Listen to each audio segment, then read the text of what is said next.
الحمد لله رب العالمين والعاقبة للمتقين والصلاة والسلام على سيد الأنبياء والمرسلين وعلى آله وأصحابه أجمعين أما بعد أعوذ بالله من الشيطان الرجيم بسم الله الرحمن الرحيم يا أيها الناس اعبدوا ربكم الذي خلقكم والذين من قبلكم لعلكم تتقون آمنت بالله صدق مولانا العظيم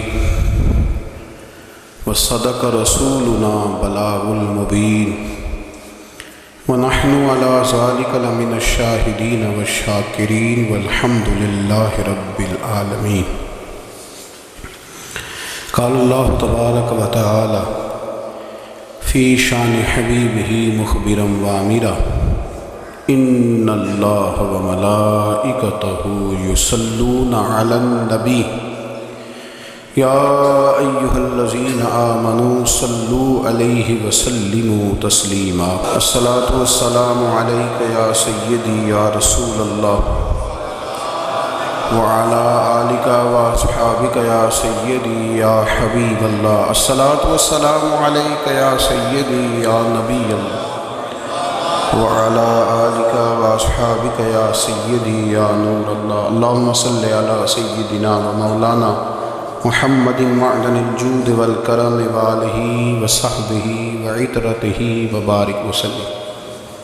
تمام تعریف حمد و ثنا اللہ تبارک و تعالیٰ کے لیے، درود و سلام نبی اکرم نور مجسم شفیع معظم احمد مجتبیٰ جناب حضرت سیدنا محمد مصطفیٰ صلی اللہ تعالی علیہ وسلم کی ذات والا صفات کے لیے حمد و صلات کے بعد، دوستو، بزرگوں اور بھائیوں، قرآن مجید فرقان حمید میں اللہ تبارک و تعالیٰ نے فرمایا ہے اپنے بندوں کو اپنی عبادت کی طرف توجہ دلائی، اپنے بندوں کے دلوں میں عبادت کا شوق، ذوق اور نظریہ پیدا فرمایا یا ایھا الناس اعبدوا ربکم الذی خلقکم، اے ایمان والو، اے لوگو، اپنے اس رب کی عبادت کرو جس نے تمہیں پیدا کیا، والذین من قبلکم، اور ان لوگوں کو بھی پیدا کیا ہے جو تم سے پہلے تھے، تمہیں عبادت کا نفع یہ ملے گا لعلکم تتقون، کہ تم پرہیزگار ہو جاؤ گے۔ عبادت اس لیے کرو کہ اللہ نے تمہیں پیدا کیا ہے، اور اس لیے کہ تم سے پہلے لوگوں کو بھی اللہ نے پیدا کیا ہے، اور پھر ارشاد فرمایا کہ الذی جعل لکم الارض فراشا، وہی رب ہے جس نے تمہارے لیے زمین کو فرش بنایا، والسماء بناء، اور آسمان کو چھت بنایا، وانزل من السماء ماء فاخرج به من الثمرات رزقا لکم، زمین کو فرش بنایا، آسمان کو چھت بنایا، پھر آسمان سے پانی برسایا جس کے ذریعے پھل نکالے، اور وہ بھی کسی اور کے لیے نہیں، رزقا لکم، تمہارے رزق کے لیے، وہ بھی تمہارے رزق کے لیے، یہ ساری نعمتیں تمہیں دی ہیں، اب فلا تجعلوا للہ اندادا، اب تم اللہ کے ساتھ کسی کو شریک نہ بناؤ، وانتم تعلمون، اور تم جانتے بھی ہو، تمہیں خبر بھی، تمہیں پتہ ہے کہ عبادت اللہ کی کرنی چاہیے، تمہیں پتہ ہے کہ نماز پڑھنی چاہیے، تم جانتے ہو کہ نوافل ادا کرنی چاہیے، تمہیں پتہ ہے کہ سجدے آنکھیں بند کر کے جھوٹ کی زندگی جی کے، اپنے ساتھ بددیانتی کر کے، دھوکہ دے کے، اپنے آپ کو دائیں بائیں، اپنے آپ کو کہیں مصروف رکھ کے کچھ وقت ضائع تو کر لیتے ہو، پر تمہیں پتہ تو ہے نا کہ عبادت اللہ کی کرنی، تمہیں اس کی خبر ہے۔ فرمایا اس رب کی، دیکھیں نا، انسان پر اگر کوئی شخص نیکی کر دیتا ہے، احسان کر دیتا ہے، تو انسان اس کے سامنے پھر گردن نہیں اٹھا سکتا، یار یہ میرے مشکل وقت کا دوست ہے، اس نے میرے ساتھ نیکی کی، کبھی بھی گردن نہیں اٹھائے گا، جھکا کے رکھے گا۔ تو اگر عام کوئی نیکی کر دے تو اس کے سامنے انسان کبھی گردن نہیں اٹھاتا، تو جو رب ساری نعمتیں عطا فرمائے، جو کہے کہ تیری تخلیق میں نے کی، تجھ سے پہلوں کو بھی پیدا میں نے کیا، تیرے لیے زمین کا بچھونا بھی میں نے بچھایا، آسمان کی چھت بھی میں نے لگائی، تیرے لیے زمین سے ساری اناج کو، پھل کو، کھیتیوں کو نکالا بھی تیرے لیے، اب تو اس طرح کر کہ تو میری عبادت کر، تو میری بارگاہ میں جھک جا۔ بہت سارے نشے لوگوں کو لگے ہوئے ہوتے ہیں، ہر آدمی کوئی نہ کوئی نشہ کرتا ہے، کوئی دولت کا کرتا ہے، کوئی شہرت کا کرتا ہے، کوئی اپنی تعریف کا نشہ کرتا ہے، دو چار لوگوں سے تعریف سن کے مطمئن ہو جاتا ہے۔ ناراض تو نہیں ہو گیا اس جملے سے؟ آپ کرتے ہیں لوگ دولت کا نشہ، یہ جب نقصان ہوتا ہے تو بندے بیمار نہیں ہو جاتے؟ پیسے ڈوب جاتے ہیں تو لوگ بیمار نہیں ہو جاتے؟ تو اس کا مطلب یہ ہوتا ہے کہ نشہ ٹوٹ گیا۔ اب بہک ہوئے ہیں نا تھوڑے سے تو کانپتے ہیں، تڑپتے ہیں، پریشان۔ نشہ ہی اسی طرح ہی کرتا ہے نا، نہیں ملتا تو پریشان ہوتا ہے۔ یہ سارے نشے ہیں، مختلف قسم کا نشہ۔ ہم مانتے نہیں اس بات کو، تسلیم نہیں کرتے، کیونکہ تسلیم کرنا بڑا مشکل کام ہے۔ اس کے لیے تو بڑی ساری چیزیں جو ہیں وہ دبوچ کے اور بڑی سارے رستے پھلانگ کے آنا پڑتا ہے، تو بڑا مشکل ہے ماننا، ورنہ کرتے ہیں۔ ہمارا مزاج ہے یہ گھومنے پھرنے کا، دنیا دیکھنے کا بھی ایک نشہ ہے، یہ بہت ساری باتیں کرنے کا بھی ایک نشہ ہے، گپ شپ کا بھی ایک نشہ ہے۔ دو چار لوگوں کی جب تک پگڑیاں نہ کھول لیں بعض لوگوں کو نیند نہیں آتی۔ یہ غیبت کا، چغلی کا، بددیانتی کا یہ بھی ایک نشہ ہے۔ اس پر ملا رومی رحمۃ اللہ نے بڑا کلام لکھا ہے، وہ کہتے ہیں مانگ کے کھانے کا بھی نشہ ہے، مانگ کے کھانے کا بھی نشہ ہے۔ وہ کہتے ہیں کہ ایک بھیک مانگنے والی خاتون تھی، تو بادشاہ کے پاس بھیک مانگنے آئی، تو بادشاہ کو پسند آ گئی، اس نے شادی کر لی۔ اب اس کو عادت تھی بھیک مانگ کے کھانے کی، تو وہ کنیزوں سے کہا کرتی تھی کہ فٹافٹ نہ روٹی لے کے آیا کرو، میں 2-3 دفعہ مانگوں تو پھر لایا کرو، چونکہ ایک نشہ ہے نا، تو میں مانگوں 2-4 دفعہ تو پھر۔ تو انسان بہت سارے نشے کرتا ہے، یہ مانتا نہیں، یہ موبائل، یہ فیس بک، یہ سارے نشے ہی ہیں۔ اپنی فوٹو لگا لینا، سارا دن اسی کو دیکھتے رہنا۔ اور بڑے بڑے سیانے بندے جو وزادار ہیں، بڑے وزادار لوگ ہیں، لیکن وہ بھی سنجیدگی کے قائل نہیں، اس طرح کے نشوں کا شکار ہیں۔ یہ سارے نشے ہیں جو ہم نے پال لیے۔ ہمارے صوفیاء، ہمارے بزرگ فرماتے ہیں کہ تم اس طرح کرو، اگر سارے نشوں سے بچنا چاہتے ہو تو سجدے کا نشہ شروع کرو، سجدے کا نشہ شروع کرو۔ یہ نا اقبال کہتے ہیں، وہ عطار ہو، رومی ہو، رازی، آپ بات کو سمجھیں، عطار ہو، رومی ہو، رازی ہو، غزالی ہو، کچھ ہاتھ نہیں آتا بے آہ سحر گاہی۔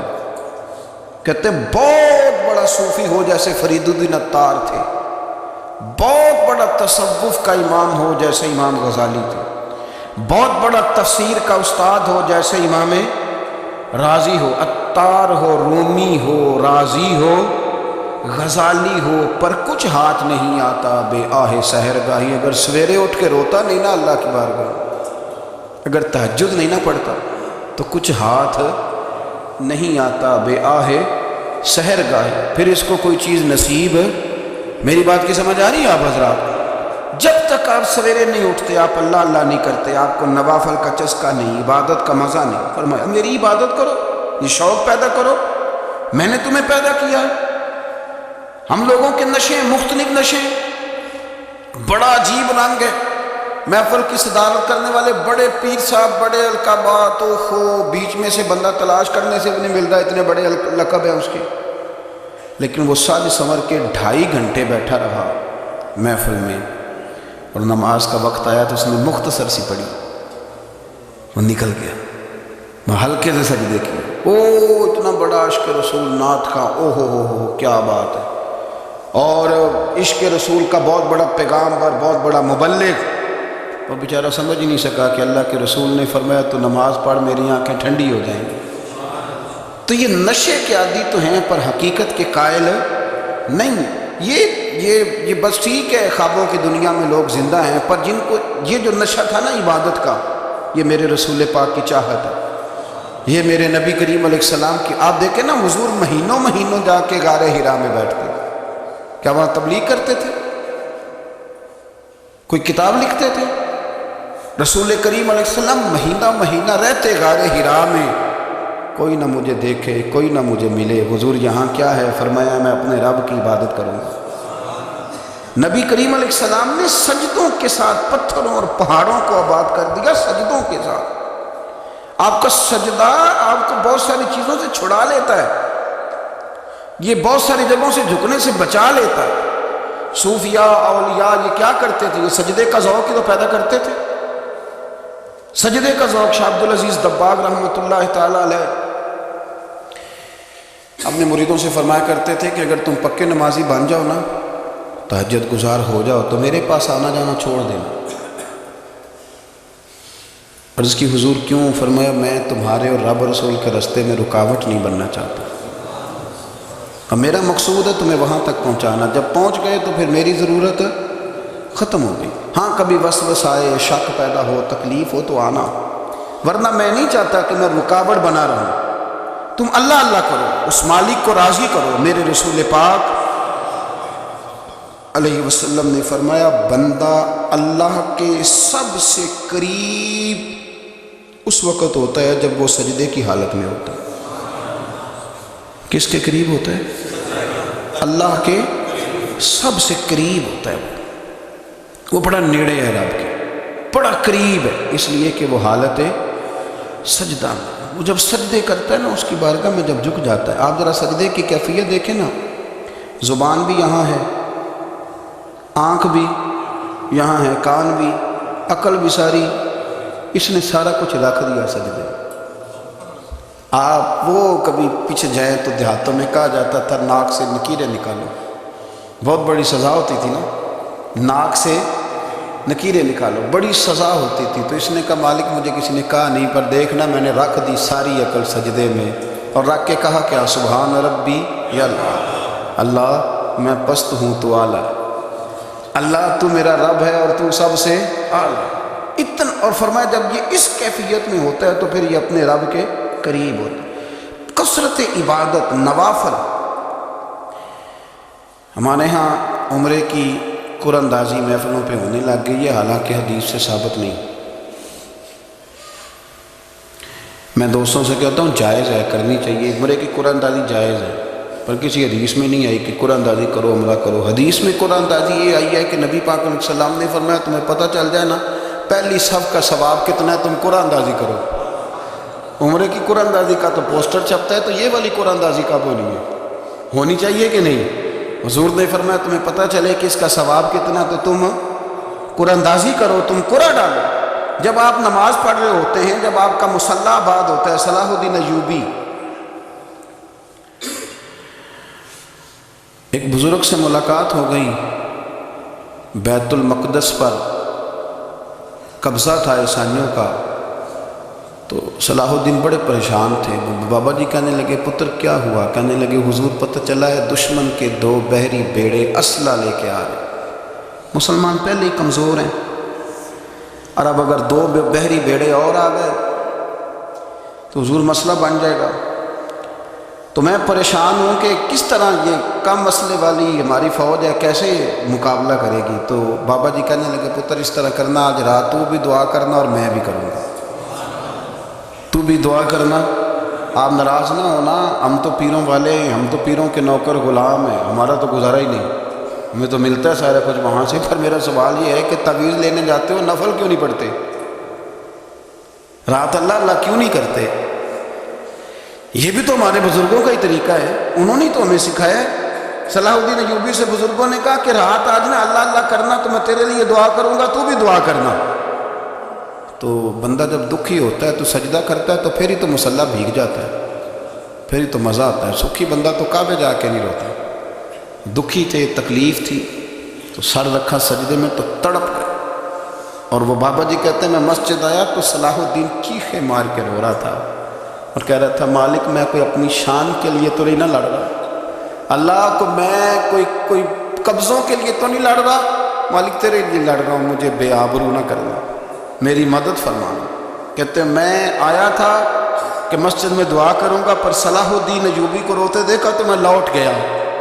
تو سویرے صلاح الدین ملے تو بڑے خوش تھے۔ میں نے کہا پتر کیا ہوا؟ کہنے لگے حضور وہ بحری بیڑے دو آ رہے تھے نا اسلحہ لے کے، دونوں ڈوب گئے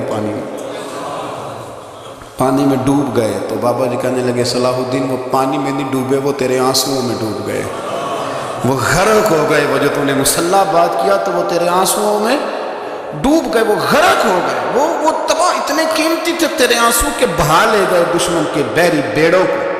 میرے بھائی ٹھیک ہو گیا، میرے عزیز سمجھ لیں اس بات کو ہمیشہ کے لیے، اور اس پر غور کرنے اچھے طریقے سے کہ میرے رسول کریم سید عالم صلی اللہ علیہ وسلم نے نا ہماری توجہ دلائی، حضور نے ہمیں بتلایا، ہمارا ذوق بڑھایا عبادت کی طرف۔ ایک صحابی تھے حضرت ابو فاطمہ رضی اللہ تعالیٰ عنہ، یہ ترمذی شریف کی حدیث ہے۔ نبی پاک علیہ السلام نے فرمایا ابو فاطمہ قیامت کے دن مجھ سے جلدی ملنا چاہتے ہو کہ دیر کے ساتھ؟ تو کہنے لگے حضور کون ہوگا جو دیر سے ملنا چاہے؟ ہم نے تو جان دے دی وعدہ دیدار پر۔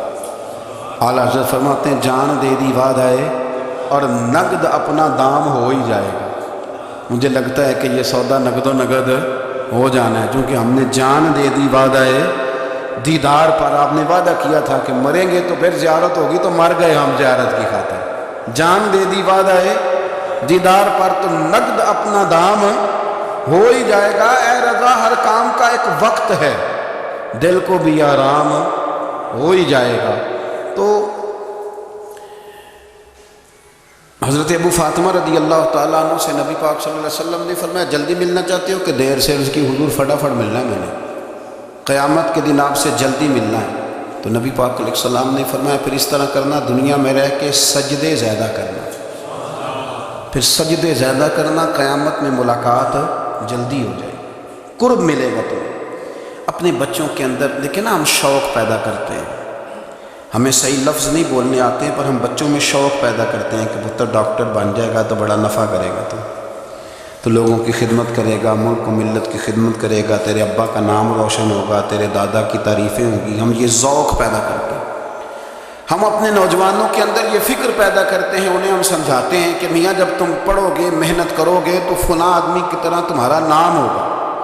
یہ جتنا ذوق ہم بچوں کے اندر ان چیزوں کا پیدا کرتے ہیں، ہمیں حکم ہے کسی طرح ہم ذوق پیدا کریں کہ پتر نماز پڑھے گا تو اللہ راضی ہو جائے گا، تو سجدہ کرے گا۔ دیکھیں نا میرے رسول کریم علیہ السلام نے فرمایا 7 سال کے بچے کو مسجد لے کے جاؤ، یعنی اسے شوق دلاؤ، اس کے اندر یہ خاصیت پیدا کرو کہ اس کا دل کرے مسجد میں جانے، اس کے اندر یہ خصوصیات لاؤ کہ وہ ہمارے ہاں نا ہر چیز کو پرموٹ کیا جا رہا ہے، ہر چیز کو، یعنی سر سنگیت سکھانے کے لیے اکیڈمیاں بن گئی ہیں، ہر شے پرموٹ ہو رہی ہے، عبادت کا جذبہ کم ہوتا جا رہا ہے، اللہ اللہ کا ذوق ہمارے اندر نہیں رہا۔ اور اتنا مشکل ہم نے اپنے لیے بنا لیا ہے کہ وہ بندہ جو بڑی زبردست مذہبی گفتگو کر رہا تھا اور تگڑی بات کر رہا تھا، کیا بات ہے، لیکن نماز کے بارے میں کمزوری دکھا جاتا ہے، نوافل کے بارے میں وہ چپکے سے نکل جاتا ہے۔ امام احمد بن حنبل رحمۃ اللہ تعالیٰ علیہ، مسند امام احمد بن حنبل 14 جلدوں میں ہے مارکیٹ میں، اور مجھے تو خیر پسند ہی پڑی ہے، میں نے تو کئی دفعہ پڑھی ہے، اور کیا بات ہے امام احمد بن حنبل کی، کیسے تگڑے قسم کے محدث تھے، اور اللہ نے کتنا انہیں اعزاز عطا فرمایا ہوا تھا۔ یہ کوڑے بھی کھاتے تھے دین کی خاطر، سارا کرتا لہو سے بھر بھی جایا کرتا تھا، بڑا اعزاز والا شخص تھے، بڑے اعزاز والے، حدیثیں جمع کرنا، حدیثیں لکھنا، حدیث پڑھانا، سارا دن رہتے تھے، کہہ سکتے تھے کہ میں کر تو رہا ہوں کام، اور حدیث بھی موجود ہے کہ عالم عابد سے افضل ہوتا ہے، پر اس کے باوجود امام احمد بن حنبل رحمۃ اللہ علیہ 300 نفل فرض نمازوں کے علاوہ پڑھا کرتے تھے، 300 نوافل روز پڑھا کرتے تھے۔ ان کے بیٹے نے کہا ابا جی مکان خریدنا ہے تو جگہ کہاں کر کے لوں، بہت ساری آبادیاں تھیں، فرمایا پتر وہاں لینا جہاں مسجد قریب ہو۔ میرے رسول کریم سید عالم صلی اللہ علیہ وسلم اتنا پسند کرتے مسجد کو، اتنا پسند کرتے نماز کو، کہ رسول کریم صلی اللہ علیہ وسلم تہجد کی نماز بھی پڑھتے، پھر حضور فجر کی نماز بھی پڑھتے، نبی پاک وتر کو الگ کر کے پڑھتے، عشاء کے ساتھ نہیں پڑھتے۔ یہ تو ہم اس لیے اجازت دی ہمارے بزرگوں نے کہ بعد میں اٹھے گا کون علیحدہ وطر پڑھنے کے لیے، عشاء کے ساتھ پڑھ لیں، وطر پڑھتے، تہجد پڑھتے، فجر پڑھتے، اشراق پڑھتے، چاش پڑھتے، پھر مغرب کی نماز کے بعد 6 رکعت اوابین پڑھتے، پھر رات کو صلاۃ اللیل پڑھتے۔ سیدہ عائشہ صدیقہ کہتی ہیں زمانہ سو جاتا اور میرے رسول مصلی بچھا کے کھڑے ہو جاتے، او یار کھیتی باڑی کر کے نہیں، محنت مزدوری کر کے نہیں۔ جناب عائشہ کہتی ہیں میں یہ بھی دیکھتی کہ حضور ایک آیت شروع کرتے تو ساری رات اسی کو پڑھتے، اور میری نظر جاتی تو قدم مبارک پہ ورم آ جاتا۔ یار نماز پڑھ کے اتنی مشقت کر کے، اتنی جد و جہد کر کے ورم آ گیا، یا رسول اللہ اتنی محنت کیوں کرتے ہو؟ فرمایا فلا اکون عبدا شکورا، کیا میں اپنے رب کا شکر گزار بندہ نہ بنوں؟ صحابہ کا ذوق عبادتوں کا، ریاضتوں کا، تلاوتوں کا، طبیعت ہے ان کی، وہ ایک دوسرے کو، حضرت مولا علی شیر خدا کرم اللہ تعالیٰ وجہہ الکریم کے زمانے میں روم کے بادشاہ نے کہا یار یہ مسلمانوں کا پتہ تو کرو، یہ آخر کیوں اتنے زیادہ مجاہد ہیں؟ اس زمانے میں جاسوس بھیجنے کا مزاج تھا، اب تو جاسوس پکڑا جاتا ہے، اب تو جاسوس ہے، اور جاسوسی کا شوق ویسے آج بھی ہے۔ عرض کروں تھوڑی سی بات اس عنوان سے، پتہ کیا ہمارا مسئلہ ہے؟ ہم جہاں جاتے ہیں نا وہاں تھوڑی خوشبو سونگنے کی کوشش کرتے ہیں، وہ کیا ہے تو یہ کیا ہے تو ادھر کیا ہے تو تھوڑا سا ادھر کیا ہے۔ میرے رسول پاک پڑھیے درود شریف، سارے پڑھیے ذرا زور سے صلی اللہ تعالی۔ نبی پاک علیہ السلام نے فرمایا جاسوسی نہ کرنا ورنہ تم بندوں کو خراب کر دو، اور فرمایا اس طرح نہ ہو کہ تم کسی کے آپ کھول نہ نکلو تو تمہارے پہلے کھول جائیں۔ یہ جو ذوق ہے نا یہ ختم کریں، چھوڑیں، مطلب آپ کس چکر میں پڑے ہوئے ہیں، اتنی زیادہ توجہ کرنے کی کیا ضرورت ہے؟ نے کام سے کام رکھیں، اس میں بندہ تھوڑا سا نا آسان رہتا ہے۔ یہ جو بہت زیادہ ٹٹولنے والے لوگ ہوتے ہیں نا وہ بیچارے پھر عمر ٹٹولتے ہی گزار دیتے ہیں، اس لیے کہ مزاج ہی بہت پکا ہے، بوری کا منہ کھول کے اندر تک ہاتھ ڈالنا، تو پھر کئی دفعہ سامنے سے بچھو بھی لڑ جاتی، خرابی ہوتی۔ تو جاسوسی کی جاتی تھی، اس نے بھی جاسوس بھیجے، کیونکہ قبیلوں کے لوگ تھے، کچھ مسلم کچھ کافر، پہچانے نہیں جاتے تھے لوگ، تو کچھ لوگ اس نے بھیجے، انہوں نے آ کے نا تحقیق کی، ریسرچ کری کہ آخر ماجرا کیا ہے، تو واپس جا کر انہوں نے رپورٹ دی نا روم کے بادشاہ کو۔ اس رپورٹ کا ایک جملہ بڑا شاندار ہے، وہ کہنے لگا بادشاہ ہمیں مسلمانوں کی کوئی سمجھ نہیں آئی، ہمیں کوئی سمجھ نہیں۔ انہوں نے کہا کیوں نہیں سمجھ آئی؟ کہنے لگے یار عجیب بندے ہیں، جب رات مصلی پہ بیٹھتے ہیں تو یوں لگتا ہے ان کا دنیا سے رشتہ ہی کوئی نہیں، کوئی کسی کو نہیں جانتا، کوئی اپنے دکھ سنا کے رو رہا، کوئی اپنی بات کر کے رو رہا، لگتا ہے کہ ان کا کوئی رشتہ ہے ہی نہیں جب مصلی پہ بیٹھتے ہیں۔ اور فرمایا جب سویرے یہ جہاد کرنے نکلتے ہیں تو لگتا ہے ان سے زیادہ دلیر ہی کوئی نہیں، حالانکہ جو مسلوں پہ رونے دھونے کے لوگ ہوتے ہیں وہ کئی دفعہ جہاد میں کام نہیں کرتے، لیکن عجیب لوگ ہیں کہ رات کے راہب ہیں، دن کے مجاہد ہیں، کوئی سمجھ نہیں آتا۔ میرے عزیز ان لوگوں نے مصلی آباد کر کے رکھا، تلاوتیں ان کا ذوق رہی، منظر روز پڑھنا، اسباق پڑھنا، وظائف پڑھنا، یہ ان کا ذوق رہا۔ اعلیٰ حضرت بریلوی رحمۃ اللہ نے 1000 کتاب لکھی ہے، لیکن الوظیفۃ الکریمہ کے نام سے جو وہ صبح و شام وظائف پڑھتے تھے وہ الگ انہوں نے ان کو بیان کی، پابندی کے ساتھ اپنی اللہ اللہ کرتے۔ شیخ شہاب الدین سہروردی رحمۃ اللہ علیہ، اس پر ایک بندے نے اعتراض کیا، اس نے کہا جی آپ کس قسم کے صوفی ہیں، مرید بیٹھے ہیں اور آپ وہاں نفل پڑھ رہے ہیں؟ یہ بھی بڑا مسئلہ ہوتا ہے نا، جو بندہ ملنے آتا ہے وہ اپنے ٹائم کے حساب سے آتا ہے، اور پھر اس کا یہ بھی خیال ہوتا ہے کہ پیر صاحب جو ہیں وہ چونکہ درویش ہیں تو انہیں روٹی کھانی چاہیے نہ سونا چاہیے، چونکہ وہ درویش ہیں، اور ہم چونکہ درویشوں کے ماننے والے ہیں لہذا ہمارا یہ طریقہ ہونا چاہیے کہ جیسے ہم کہیں درویش ویسے ہی کر جائیں، حالانکہ اس کو ہم درویش کہیں گے آپ اس کی مانیں گے، آپ منوائیں گے نہیں، ہمارا مزاج ہوتا ہے۔ شیخ شہاب الدین پر لوگوں نے اعتراض کی، حضور لوگ ملنے آئے ہیں، زیارت کرنے آئے ہیں، یہ بندے دعا کرانے آئے ہیں، اللہ اللہ کرانے آئے اور آپ نفل پڑھ رہے ہیں، کیا جملہ ہے، کیا حسن ہے، کیا خوبصورتی ہے۔ فرمانے لگے رب رسول سے مانگنے کے لیے مصلی بچھایا ہے، اگر وہاں سے مانگوں گا نہیں تو تمہیں دوں گا کیا؟ پہلے مجھے کچھ لے تو لینے دو، اگر میرے پلے کچھ ہے ہوگی تو آگے دوں گا نا، تو میں مانگنے گیا تھا کہ یا اللہ دے تیرے بندے لینے آئے، دے تو میں کچھ لوں گا تو آگے دوں گا نا، لیکن ہمارا یہ سٹیٹس، یہ مزاج، یہ شعور نہیں ہے۔ گپیں، کہانیاں، داستانیں، گفتگو، خطابت، واز، کیا بات، لیکن اگر کچھ کرنے کا کام ہو تو وہ نہیں ہم سے ہوتا۔ میرے نبی کریم علیہ السلام نے مصلی سے دل لگانے کا درس دیا، حضور نے توجہ دلائی، صحابہ اس ذوق کے حامل لوگ تھے، وہ کوشش کرتے تھے۔ جناب صدیق اکبر رضی اللہ تعالیٰ عنہ کا عبادت کا مزاج ہمیشہ قائم رہا۔ حضرت عمر فاروق ساری رات اللہ کے حضور کھڑے رہے۔ حضرت عثمان غنی رضی اللہ تعالیٰ عنہ عشاء کی نماز پڑھ کے 2 رکعتوں کی نیت باندھتے تھے، 15 سپارے پہلی رکعت میں پڑھ دیتے اور 15 سپارے قرآن مجید کے دوسری رکعت میں پڑھ دیتے۔ آپ نے نا حضرت عمر فاروق کے وصال کے بعد ان کی ایک بیوہ سے نکاح کیا،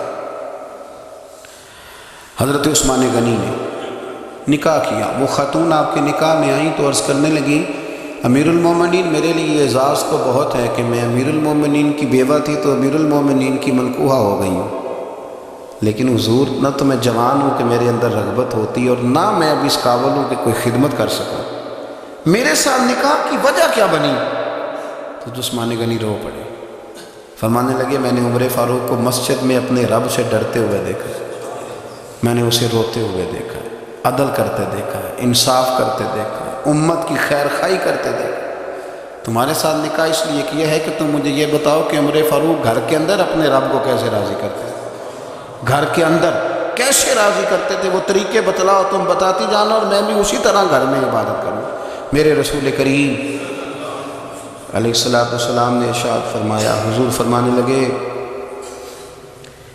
جس گھر میں اللہ کا ذکر ہوتا ہے وہ گھر زندوں کا ہے، اور جس گھر میں رب کریم کا ذکر نہیں ہوتا وہ گھر زندوں کا نہیں ہے۔ گھر نا ہم نا کتابوں میں پڑھتے ہیں کہ ایک بزرگ کہتے ہیں، حضرت فضیل بن عیاض کہتے ہیں کہ میں ایک گلی سے گزر رہا تھا تو گھر کے اندر کسی قاری صاحب نے قرآن کی آیت پڑھ دی، وَلِمَنْ خَافَ مَقَامَ رَبِّهِ جَنَّتَانِ، میں میرے کانوں سے ٹکرائی تو اللہ نے میری کایا ہی پلٹ دی، میں توبہ کر گیا۔ اب گھر کے اندر سے آواز آئے تو صحیح نہ تلاوت کی، پر اندر سے آواز آتی نہیں ہے، ڈیک بجنے کی آواز آتی ہے یا ٹی وی چلنے کی آواز آتی ہے یا دھوم مچانے کی آواز آتی ہے۔ عبادت کا وہ جو خاص شوق تھا، وہ جو حسن تھا، وہ جو توانائی تھی، وہ جو بات تھی۔ ایک جگہ پہ ہم بیٹھے تھے تو وہاں ایک صاحب آئے، انہوں نے آتے ہی کہا کہ مہربانی کریں ذرا مجھے مصلی دے دیں، میرے نہ کچھ نفل رہ گئے، تو میں نے وضو کر لیا تو کوئی مصلی مل جائے۔ مصلی انہیں دے دیا گیا، وہ مصلی لے کے چلے گئے تو پیچھے ایک صاحب نے تبصرہ کیا، کہنے نے کتنا ریاکار بندہ ہے، لوگوں کو دکھا رہا ہے کہ میں نفل پڑھتا ہوں، ہے کو بات کرنے والی۔ میں نے اسے کہا، میں نے کہا تو مہربانی کرنا، اس طرح کی ریاکاری تو بھی کر، پکڑ مصلی اور جا تو بھی تھوڑی ریاکاری کر کے آ، اٹھ ذرا شکر کر، کوئی یہ ریاکار بھی ملا ہے، کوئی نفل پڑھ کے ریاکاری کر رہا ہے اللہ کا۔ میں کہتا ہوں کو پڑھے تو صحیح نہیں یار، یہ کوئی دور ہے نفل پڑھنے کا، اس میں تو لوگوں کا مزاج ہی نہیں، طبیعت ہی نہیں۔ میں نے کہا چل مہربانی کر کے لے مصلی اور تو بھی جا تھوڑی سی یا کر یا ریاکاری کرو تو صحیح نا، مزاج ہی نہیں، ذوق۔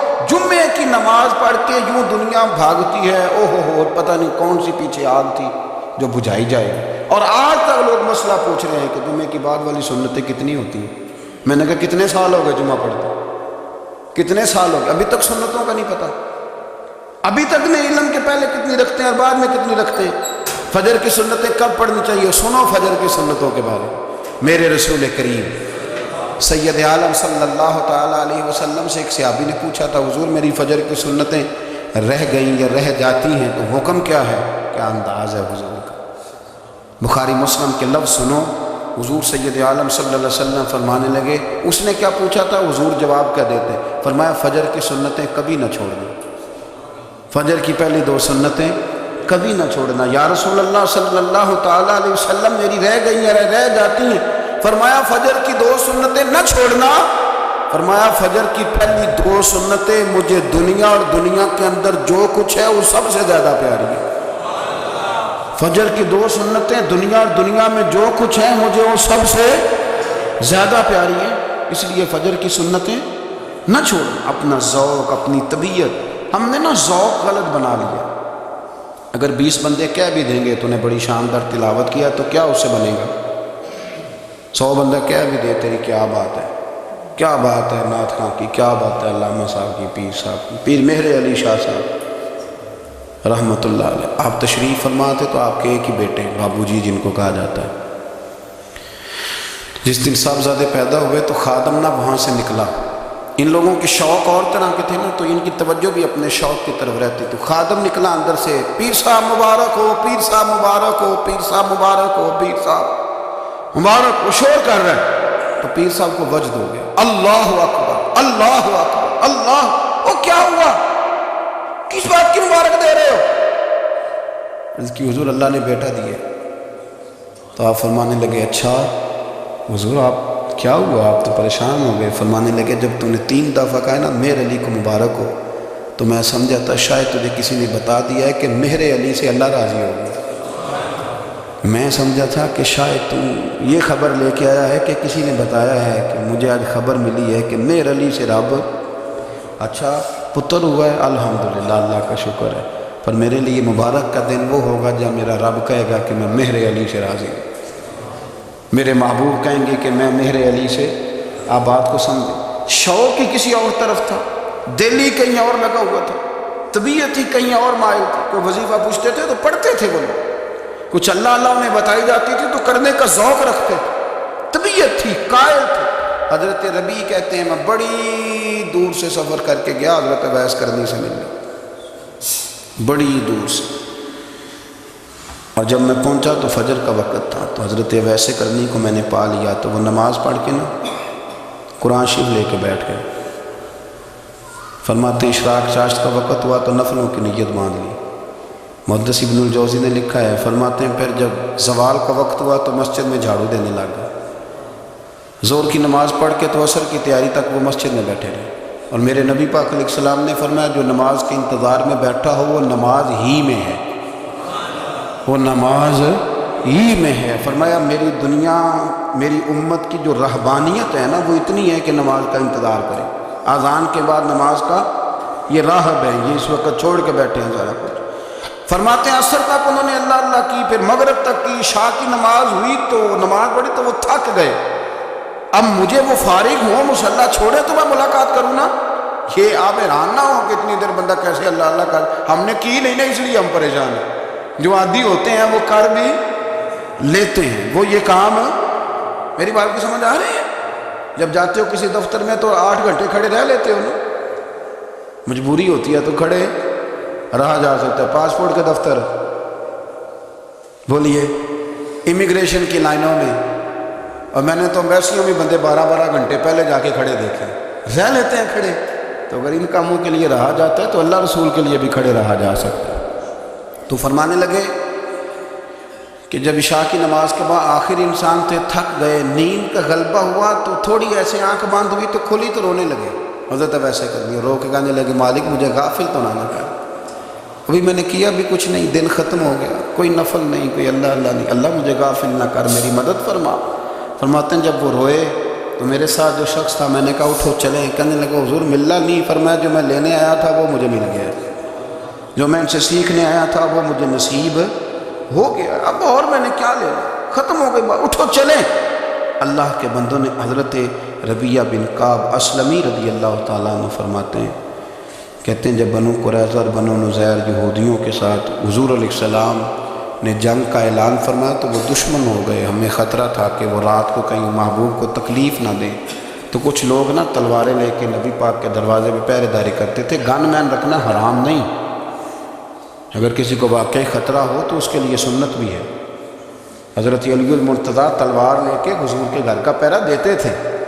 حضرت ربیعہ بن کعب اسلمی رضی اللہ تعالیٰ عنہ فرماتے ہیں کہ رات میری ڈیوٹی تھی کہ میں حضور کے گھر کا پہرا دوں گا. تو فرماتے ہیں میں باہر سن رہا تھا، ساری رات ہی میرے نبی پاک نے اللہ کی تسبیح پڑھی، ساری رات، کبھی تسبیح، کبھی تحلیل، کبھی تحمید، کبھی تکبیر، ساری رات. فرماتے ہیں ساری رات حضور پڑھتے رہے اور ساری رات ہی میں سنتا رہا. مجھے اونگ آ گئی، میری آنکھ لگ گئی، حضور ابھی پڑھ گئے، میں تھک کے سو گیا. اور فرماتے ہیں جب میری آنکھ دوبارہ سے کھلی تو میرے کانوں میں پھر کوئی چیز گونجی تو میں نے کان لگایا تو میرے حبیب ابھی بھی اللہ کو یاد کر رہے. ساری رات حضور رب کی عبادت کرتے.